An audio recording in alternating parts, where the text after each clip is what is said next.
When we talk about Mekong country, we talk about one of the richest region of the world, the region that still have natural resources, the region that back to only less than 15 years ago, for example, in Laos, 80% of the Lao people still using the natural resources directly for their daily life.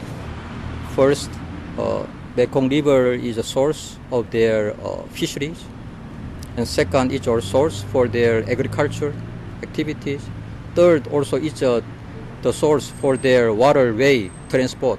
I mean, until now, there's been relatively little dam construction on the Mekong River aside from in Thailand.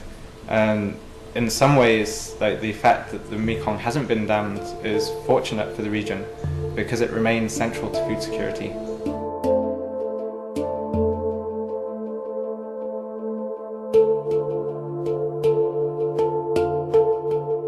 The Mekong region's countries' economies have started to accelerate and grow. There's been increasing interest in building large dams on the Mekong River's tributaries and on its mainstream.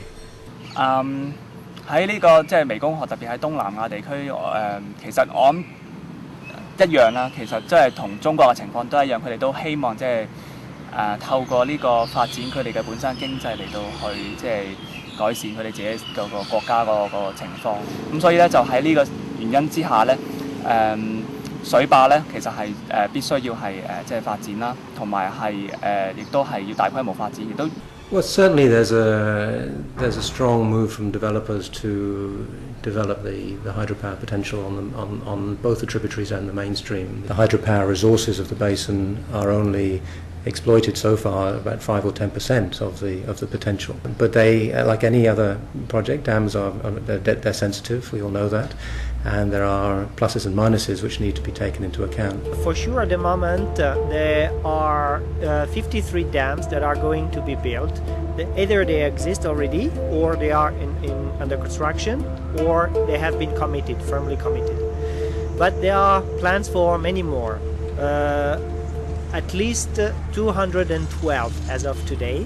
These proposals have significant implications for the ecosystems and for the people of the Mekong River.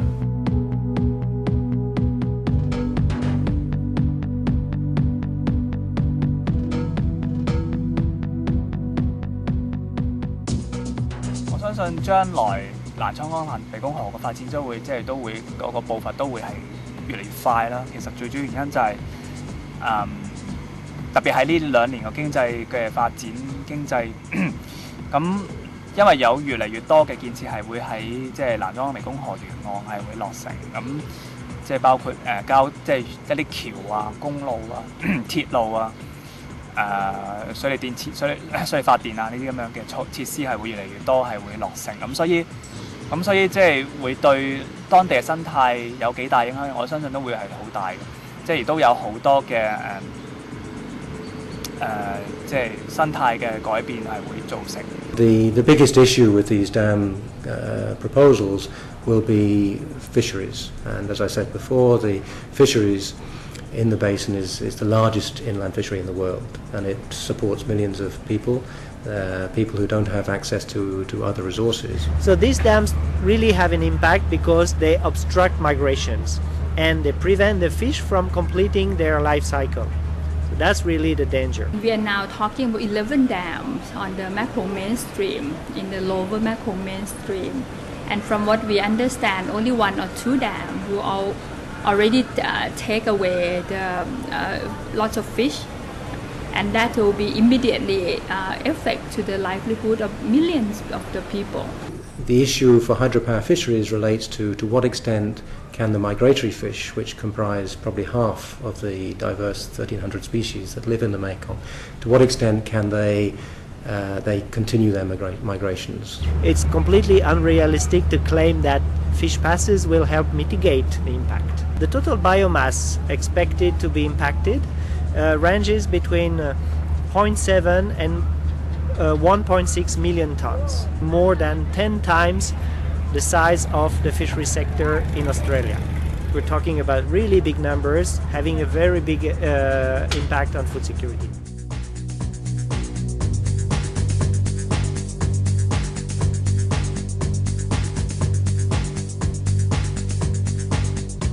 Mekong Delta is one of the, it's central to Vietnam's food production. It produces, I think, 40% of the rice crop and around the same amount of the fruit crop. Building dams on the mainstream will reduce the sediment transport to the Mekong Delta, which is already at risk from climate change. Thì dĩ nhiên chúng ta đều biết là ở Trung Quốc, những con đập ở Trung Quốc thì chắc chắn nó sẽ tác động đến Lào. Và những con đập ở Lào lại tăng thêm cái tác động của nó đến cái khu vực Campuchia và sau đó là đến Việt Nam. Thì những cái tác động này nó càng ngày nó càng thể hiện rõ hơn. Là các cái chế độ nước nó sẽ không còn như trước đây nữa. Vào mùa khô thì chúng tôi sẽ bị hạn hán, thiếu nước, và vào cái mùa mưa thì có thể là lượng nước nó không còn đủ để mà nó đem phù sa đến cho cái đồng ruộng cũng như là không đủ để mà giúp cho cái việc thao chua rửa phèn ở tại cái khu vực đồng bằng sông Cửu Long.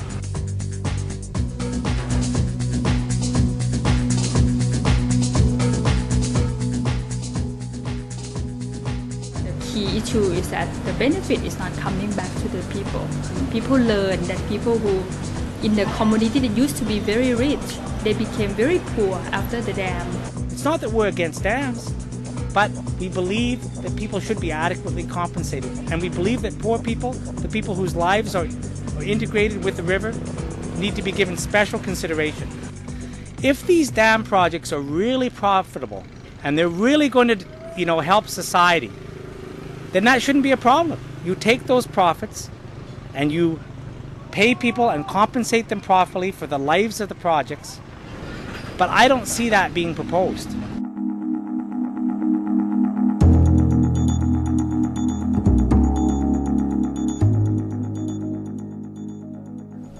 I think the reason why less dams are being built in Western countries nowadays is simply because there's better energy options.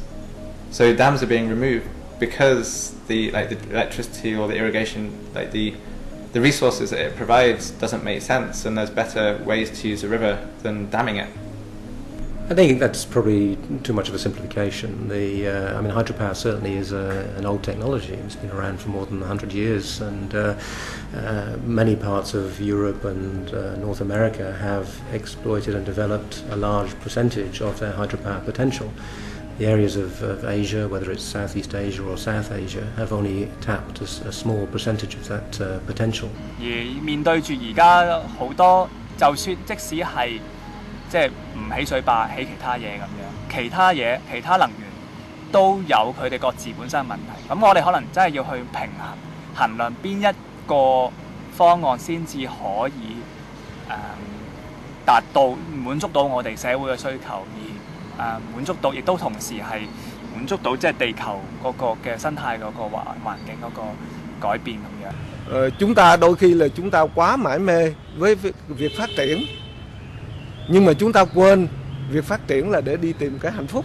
Kể cả những nước ở thượng nguồn và ở hạ nguồn đều phải suy nghĩ.